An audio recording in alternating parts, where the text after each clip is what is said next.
Hi students, स्वागत है आपका एक बार फिर से अपने YouTube channel best chemistry bio classes channel पर। तो चलिए आज 10th क्लास के लिए आज हम निम्न टॉपिक की बात करते हैं। आज का टॉपिक है हमारे पास अभिक्रिया में उपस्थित अवयवों के मध्य बंध बनने व टूटने के आधार पर अभिक्रियाओं के प्रकार। तो इस आधार पर हम देखते हैं बंध टूटने व बनने के आधार पर हम देखते हैं कि रासायनिक अभिक्रियाओं के 4 प्रकार होते हैं। यहाँ पर फर्स्ट दे रखा संयोजन अभिक्रिया और सेकंड वियोजन अभिक्रिया और थर्ड दे रखा विस्थापन अभिक्रिया और फोर्थ नंबर द्विविस्थापन अभिक्रिया। तो अब सबसे पहले अपन टॉपिक लेंगे संयोजन अभिक्रिया। सबसे पहले लेंगे संयोजन अभिक्रिया। इस अभिक्रिया के अंतर्गत होता है गैस संयोजन का मतलब क्या होता है? जुड़ना। संयोजन का मतलब क्या होता है? जुड़ना। तो इस अभिक्रिया के अंतर्गत दो या दो से अधिक अभिकारक आपस में जुड़कर या आपस में रासायनिक अभिक्रिया करके एकल उत्पाद यानी सिंगल प्रोडक्ट का निर्माण करते हैं। तो हम लिख सकते हैं यहाँ पर इस अभिक्रिया में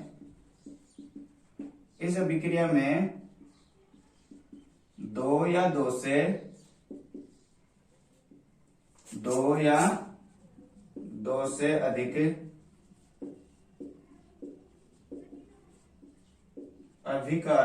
अधिक अभिकारक जुड़कर एकल उत्पाद का निर्माण करते हैं। इस अभिक्रिया में दो या दो से अधिक अभिकारक जुड़कर एकल उत्पाद का निर्माण करते हैं। यदि हम इसके एग्जाम्पल की बात करें तो carbon plus oxygen is equal to CO2 यानी carbon dioxide gas, carbon dioxide. ये हो गया संयोजन अभिक्रिया का एग्जाम्पल। ये अभिक्रिया अपने पास होती है कोयले के दहन की। कोयले का दहन। अब यदि हम सेकंड एग्जाम्पल की बात करें, इसके सेकंड एग्जाम्पल की बात करें, बिना बुझा हुआ चूना व जल की अभिक्रिया। बिना बुझा हुआ चूना, जो बिना बुझा हुआ चूना होता है उसका केमिकल फॉर्मूला क्या होता है? CaO। बिना बुझा हुआ चूना व जल की अभिक्रिया H2O, इन दोनों की अभिक्रिया। तो इसके लिए क्या लिख देंगे हम? CaO plus H2O is equal to CaOH whole twice यानी कैल्शियम हाइड्रोक्साइड। ये अपने पास क्या हो जाएगा? कैल्शियम हाइड्रोक्साइड और ये जल और ये बिना बुझा हुआ चूना। तो ये हो गई संयोजन अभिक्रिया के एग्जाम्पल। अभी और एग्जाम्पल की बात करते हैं, इसका स्क्रीनशॉट लो।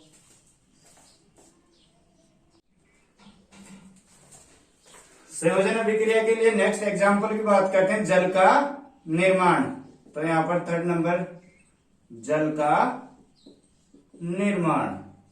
जो जल का निर्माण होता है वो हाइड्रोजन गैस और ऑक्सीजन गैस के मिलने से होता है। तो यहां पर हो गया H2 plus O2 is equal to H2O। तो ये अपने पास हो गया 2H2 और 2H2O।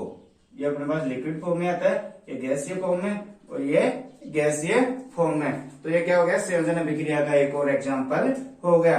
अब हम सेकंड नंबर वियोजन अभिक्रिया की बात करें। वियोजन अभिक्रिया, तो जो वियोजन अभिक्रिया की अपने पास डेफिनेशन होगी, वो क्या होगी? संयोजन अभिक्रिया के लिए तो हमने बोला था कि दो या दो से अधिक अभिकारक मिलकर एकल उत्पाद का निर्माण करते हैं, और वियोजन अभिक्रिया के लिए जस्ट इसका उल्टा होता है, यानी एकल अभिकारक अपघटित होकर दो या दो से अधिक उत्पाद का निर्माण करता है इस अभिक्रिया में। तो हम लिख सकते हैं इस अभिक्रिया में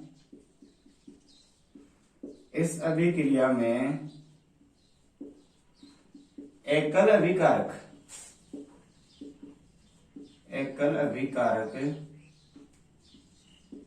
वियोजित या अपघटित होकर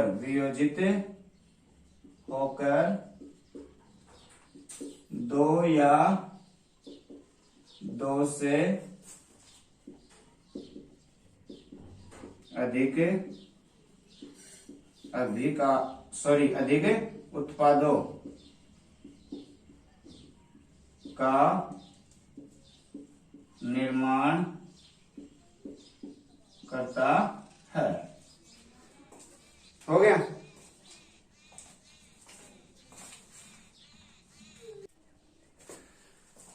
यानी इस अभिक्रिया में एकल अभिकारक वियोजित होकर दो या दो से अधिक उत्पादों का निर्माण करता है। या फिर हम यह भी बोल सकते हैं कि वह रासायनिक अभिक्रिया जिसमें एकल अभिकारक वियोजित या फिर अपघटित होकर दो या दो से अधिक उत्पादों का निर्माण करता है, वियोजन अभिक्रिया कहलाती है। अब वियोजन अभिक्रिया भी कई प्रकार की होती है। तो उष्मा के आधार पर यानी उष्मीय विघटन अभिक्रिया और सूर्य के प्रकाश के आधार पर यानी ताप के आधार पर यानी तापीय अपघटन अभिक्रिया, और एक होती है विद्युत अपघटन। तो इनमें सबसे पहले हम देखते हैं उष्मीय विघटन अभिक्रिया। उष्मीय विघटन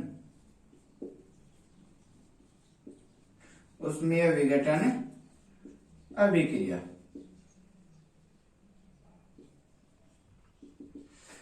तो इसकी डेफिनेशन क्या हो जाएगी कि उष्मा के द्वारा की गई वियोजन अभिक्रिया को उष्मीय वियोजन अभिक्रिया कहते हैं। उष्मा के द्वारा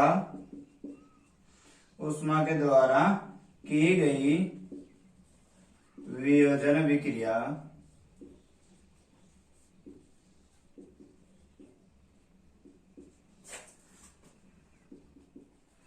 उष्मीय वियोजन अभिक्रिया कहलाती है।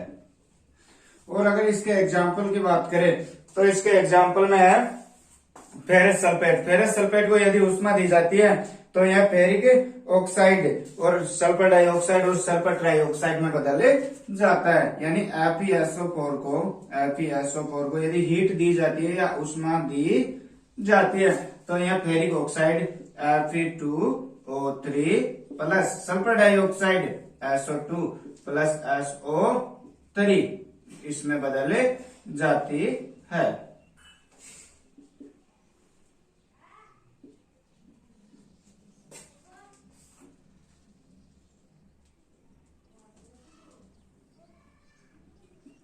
देखो हो गया। फेरस सल्फेट को यदि उष्मा दी जाती है तो फेरिक ऑक्साइड और सल्फर डाइऑक्साइड और सल्फर ट्राइऑक्साइड में बदल जाता है। ये हो गया इसका संतुलित रूप। अब अभी नेक्स्ट देखते हैं कौन सी अभिक्रिया, तापीय अपघटन। नेक्स्ट वियोजन अभिक्रिया में क्या देखते हैं, तापीय अपघटन अभिक्रिया।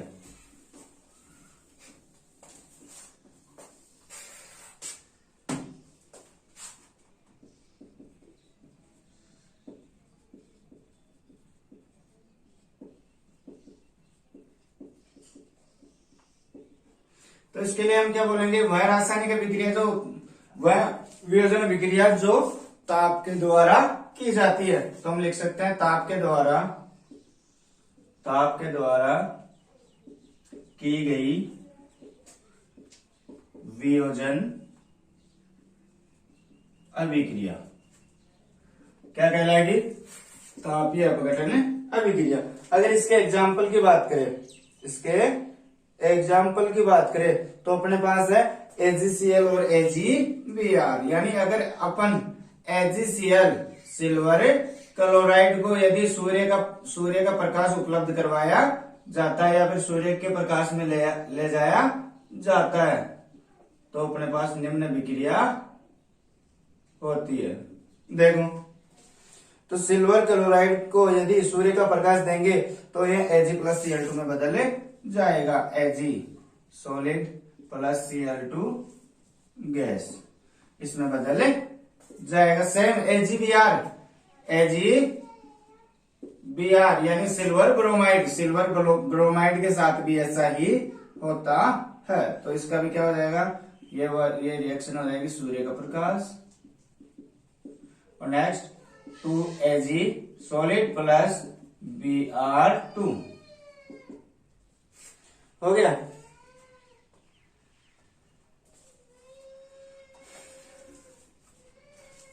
अब नेक्स्ट देगा विद्युत अपघटन, विद्युत अपघटन वियोजन अभिक्रिया, विद्युत अपघटन अभिक्रिया। तो नेक्स्ट ये तापीय अपघटन हो गया अपने पास। अब नेक्स्ट करते हैं हम विद्युत अपघटन।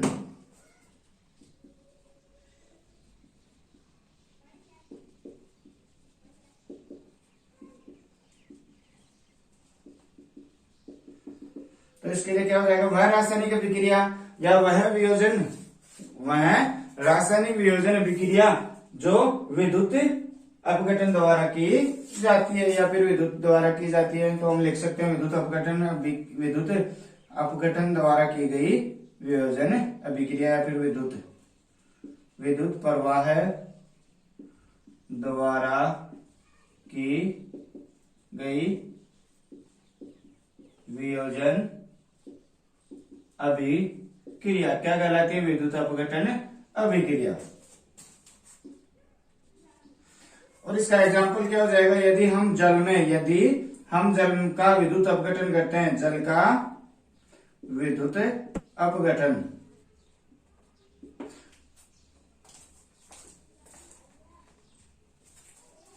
यदि हम जल का विद्युत अपघटन करते हैं तो अपने पास H2 gas plus O2 gas प्राप्त होती है।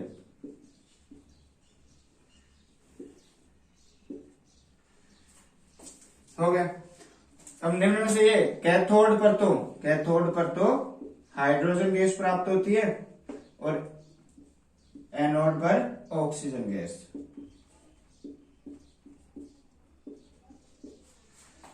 चलिए अब कुछ एग्जाम्पल और देख लेते हैं संयोजन और वियोजन अभिक्रिया के। इतना हो गया। अब केवल एग्जाम्पल देखते हैं।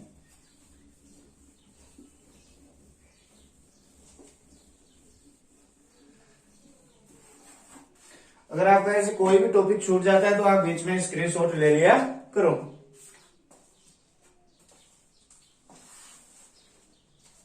अब देखते हैं, जैसे कैल्शियम कार्बोनेट को यदि ऊष्मा दी जाती है तो क्या होता है, कैल्शियम कार्बोनेट, और इसको दी जाती है हीट यानी ऊष्मा। तो अपने पास क्या प्राप्त होता है, कैल्शियम ऑक्साइड प्लस CO2। तो ये कौन सी अभिक्रिया का एग्जाम्पल है, यह है वियोजन अभिक्रिया का। कौन सी अभिक्रिया का, वियोजन अभिक्रिया का। तो हम लिख देंगे वियोजन अभिक्रिया, वियोजन अभिक्रिया। इसके अलावा यदि लेड नाइट्राइट को यदि ऊष्मा दी जाती है तो यह लेड ऑक्साइड तथा नाइट्रोजन डाई ऑक्साइड तथा ऑक्सीजन गैस बनाता है। तो देखो लेड नाइट्राइट PbNO3, यदि PbNO3 यानी लेड नाइट्रेट, देखो लेड नाइट्रेट, जब लेड नाइट्रेट को हीट दी जाती है, लेड नाइट्रेट को हीट दी जाती है तो यह लेड ऑक्साइड, तो यह लेड ऑक्साइड ऑक्सीजन गैस तथा नाइट्रोजन डाई ऑक्साइड, इसका नाम क्या है, नाइट्रोजन डाई ऑक्साइड। देखो यदि लेड नाइट्रेट को यदि हीट दी जाती है या फिर गर्म किया जाता है तो यह लेड ऑक्साइड ऑक्सीजन गैस और नाइट्रोजन डाइऑक्साइड में विघटित हो जाता है। तो यह भी किसका एग्जाम्पल है, वियोजन अभिक्रिया का। हो गया। तो ज्यादा से ज्यादा चैनल को सब्सक्राइब करें तथा अपने दोस्तों के साथ वीडियो को शेयर करें। यदि आपको कोई भी डाउट होता है तो डिस्क्रिप्शन में टेलीग्राम और व्हाट्सएप का लिंक दिया गया है, आप वहां से संपर्क कर सकते हैं और अपने डाउट क्लियर कर सकते हैं। ज्यादा से ज्यादा चैनल को सब्सक्राइब करें।